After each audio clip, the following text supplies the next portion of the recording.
Bagaimana kau merasa bangga akan dunia yang sementara? Bagaimanakah bila semua hilang dan pergi meninggalkan dirimu?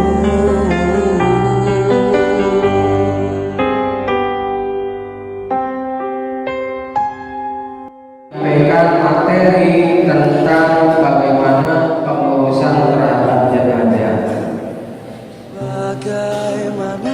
Tetapi ya, bukan hanya pengurusan jenazah saja. Jadi saya melihat di zaman modern ini ya, di lingkungan masyarakat, di RT, di RW, di desa, di kelurahan, kalau ada yang meninggal itu senantiasa menunggu petugas limpaya untuk mencari orang yang mau mengurus jenazah. Padahal semuanya ini sebelum pengurusan jenazah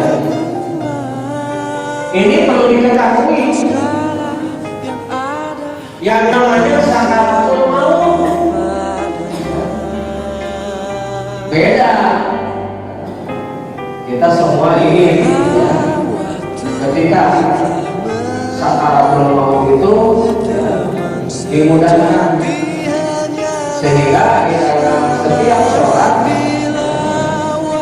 doa itu senantiasa kita panjatkan.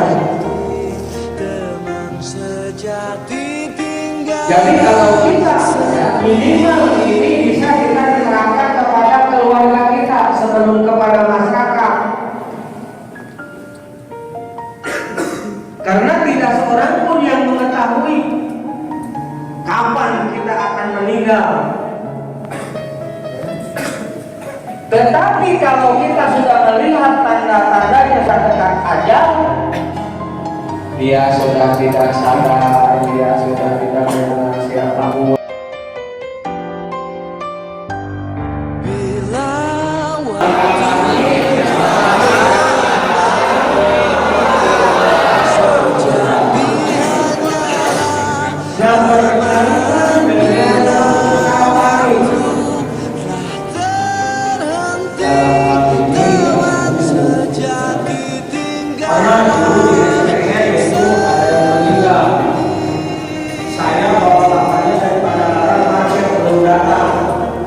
Jenazahnya udah dimandikan duluan.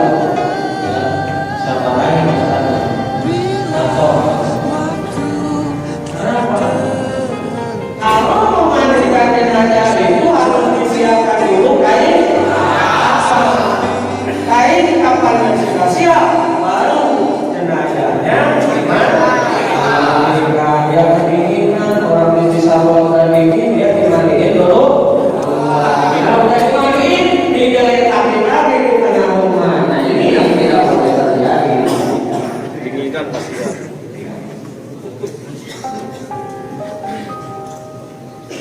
Sekarang seolah-olah kita ada mayatnya dulu. Ya, silakan. Coba siapa yang akan dari mayat?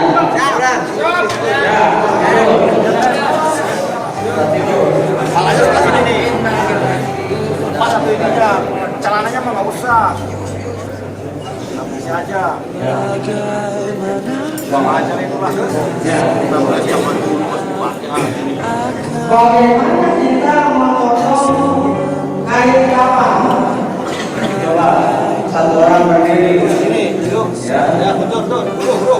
Ya, siapa? Kita akan mengukur dulu panjang dari kain kapan ini. Ya.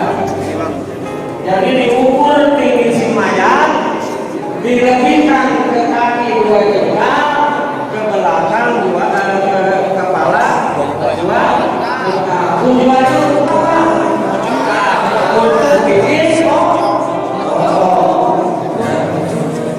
ya, silakan sekarang kita akan merancang dulu kain kapan Silakan diukur, ya. Tidak usah dibuka ini cara motongnya nanti autan, ya. Tetap dilipat, berarti kan tetap dilipat kayaknya ya. Dibuka. Baru diukur. Diukur. Buat sini ke sini dah. Nah, diukur. Diukur. Nah, panjangnya 2 juta. Ya. Jangan terlalu panjang, 2 juta. Atau 1 juta aja lah, cukup. Nah, 1 juta aja. Nah, motongnya jangan begitu deh, ya. Nah, udah diukur, ya. Motongnya supaya nggak bisa kamu yang pegang, ya. Sejati hanyalah amal bila Dipeluk. Tangan Jadi sampai memperlakukan saya jangan kasar seperti itu ya.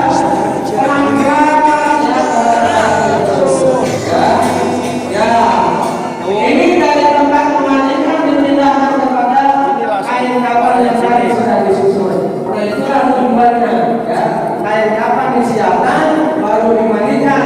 Selesai dimandikan, itu langsung dipindahkan ke kain kapannya atau di tengah. Dosanya banyak, makanya berat. Ya. Sekarang bajunya dipakaikan. Bajunya. Ya. Bajunya dulu. Ya. Oh, kan gampang ya. Kalau misalkan kurang ini untuk potongan cukup. Sekarang bagaimana untuk merasakan potong? Dimulai dari kain sarungnya dulu. Dilipat ya. Melipatnya itu harus sebelah-sebelah ya. Sebelah beres. Ayo bikin sarung. Ya. Baru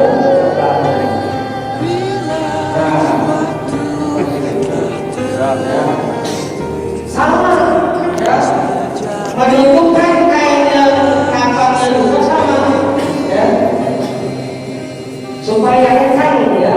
Sebelah-sebelah. Nah, ditarik dulu. Satu dulu. Ya. Dipakar. Nah, pura-puranya aja. Ya, pura-puranya aja.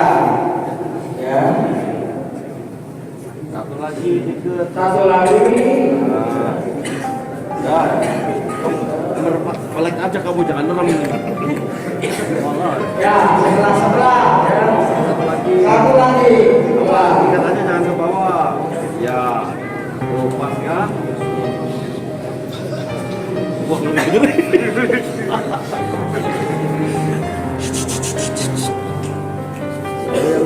Yo. Ya. Itu ada ukurannya. Udah dibuka. Buka ya. Nah, tadi ada yang bertanya. Banyaknya apa tujuannya untuk apa? Ya. Mau nyari hadisnya tentang kapas ya. Sampai dunia kiamat tidak akan ada hadis yang menjelaskan kegunaan dari kapas. Tapi kapas ini adalah kehati-hatian daripada para ulama terhadap si jenazah ketika dia digotong atau diangkat dari rumah menuju dari masjid ke kuburan, takut tergesek-gesek, takut tergoyang-goyang, sehingga anggota tubuh yang sekiranya itu akan tergesekan itu dikasih kapas. Kemudian lubang-lubang ditutup dengan kapas, hidung, telinga, ya. Bagian juga. Ya. Kenapa bagian juga kasih kapas? Kalau dia dinaikkan ke ambulan perjalanan jauh, goyang-goyang si mayat tidak terasa sakit, ya. Seperti tidur di atas kasur. Itulah kehati-hatiannya daripada ulama terhadap pengurusan jenazah. Ya. Jadi keluarga saya kalau siap, ya.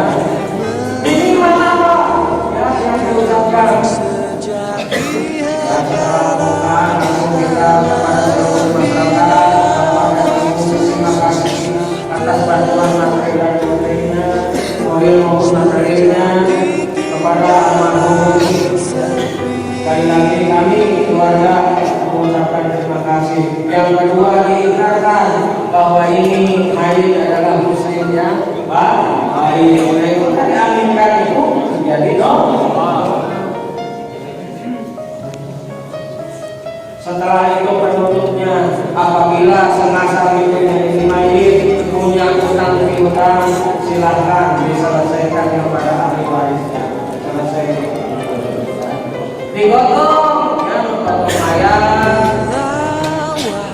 Bismillahirrahmanirrahim.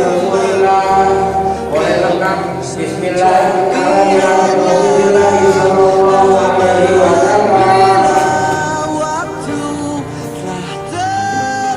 Nah, sudah datang.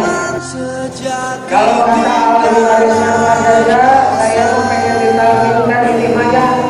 Berarti setelah mayat ini selesai dikuburkan, setelah kuburnya selesai, semua harus berdiri baru dibacakan takbir.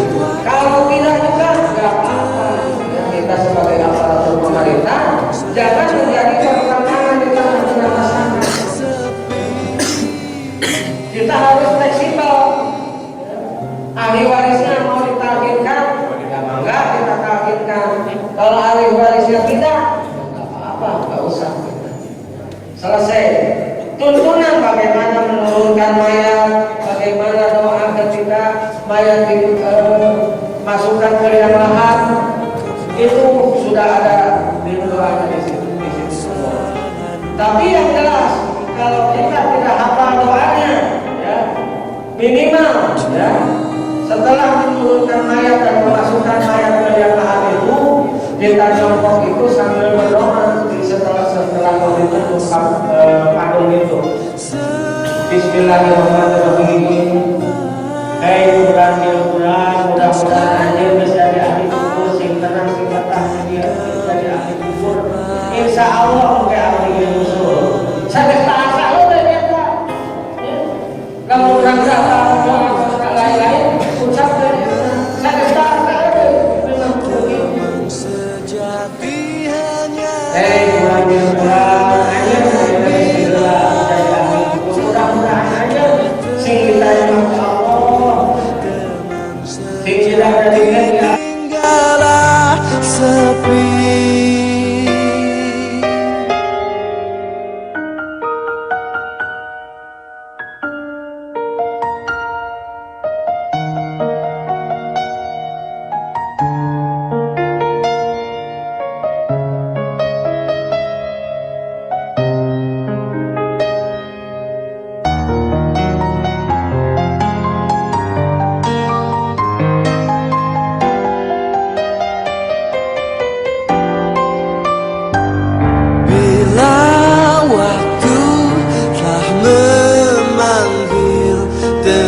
Sejati hanyalah aman bila waktu telah terhenti. Teman sejati tinggallah sepi.